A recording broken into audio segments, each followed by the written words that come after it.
So I thought Why do you I start will say a few words or sing a song which I sing when I talk to my buffaloes. Being a farmer, my buffaloes only used to understand the Tulu language that I used to speak. If I spoke to them in Kannada, they were not understanding. So I use that language when I speak to the buffaloes, and this is connected with the buffaloes that I sing two lines.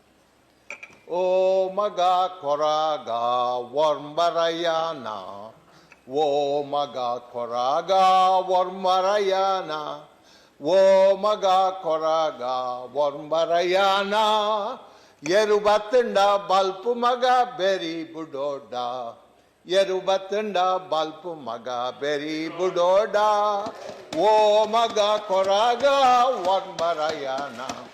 Sir, this is the way we. But what does it mean? You sing like a regular singer. Translate it, ना? इसका मतलब क्या है? It says that if a buffalo comes before you, it starts chasing you, you run away, don't face the buffalo. Buffalo is an animal which will attack you, but you have to tame the animal and then you can manage the buffalo.